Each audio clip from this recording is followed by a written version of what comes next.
Hayes, is this the year for the Gators? There's less resistance. I don't know if anybody in the Pac-12 is going to resist, maybe Oregon. Certainly Ohio State would have been a national championship contender on all accounts. I don't think anybody would debate the fact that they were going to be in play. They're out of the picture now. Georgia is the king of the East and will be until someone knocks them off. Alabama and LSU are two of the best teams in the country. They're in the same league. What do you see for the Gators this year? Yeah, I floated this in February, right, I think, and having no idea that the pandemic might make it even more of a reality. But, I thought Florida and Georgia could both make the playoff. Right. I felt like the loser of the Florida-Georgia game, that had a good chance to be their only defeat. And if that was the case, then they would make the playoff. And now without, the Big Ten, the Pac-12, I think that's even more likely. So I do think Florida has a great chance to get there. I think they can beat LSU in Gainesville.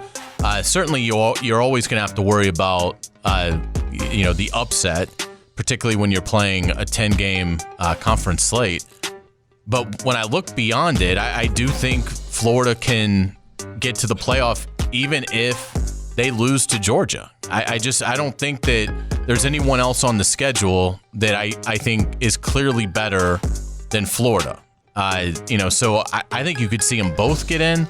If Florida beats Georgia, my guess is Florida's never had an undefeated season, and even in a pandemic with fewer games, I still think they won't have an undefeated season. So maybe Florida beats Georgia, but does get upset either at Texas A&M or maybe it is at home to LSU. I think Alabama for me is the team that isn't going to be as good. They'll be good, but I don't think they'll be dominant good like they've been. So I think Alabama either loses to Georgia in the regular season or loses in the SEC title game, loses twice maybe in the regular season, goes 8-2. But I think the SEC gets two playoff teams in, Florida and Georgia. I think it's the year for Florida because of different factors that are really playing out. One would be, the offensive line has been a position that Dan Mullen has been concerned about in the past, especially their depth, and he feels really good about it. And we saw the complete transformation of Ethan White this offseason. The running back depth, you might have been concerned about LaMichael Pirine heading to the NFL. Well, from all reports, Malik Davis is catching the ball excellent out of the backfield at practice. And we get to see a former 5-star in Lorenzo Lingard this season.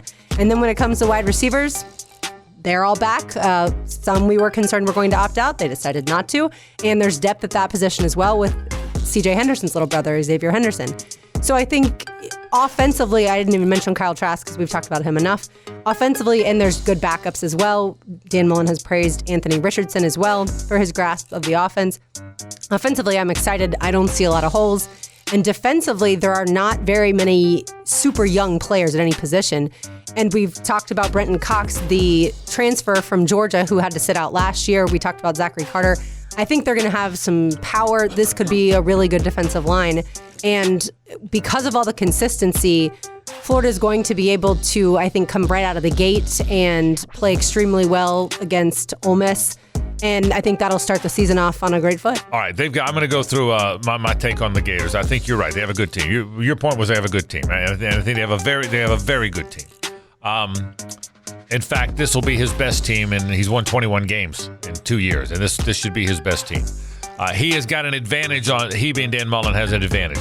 He's got the veteran quarterback. Georgia does not. He's got the quarterback that knows the offense. Georgia's quarterback, Jamie Newman, I assume, did not yet know the offense of Todd Monken, the brand new offensive coordinator, and now they didn't have spring to go through that, so that would put Georgia at a disadvantage. I still think Georgia has more good players than Florida does, but Florida's got a lot of good players. Florida, in my mind, has 2 5-game schedules, okay?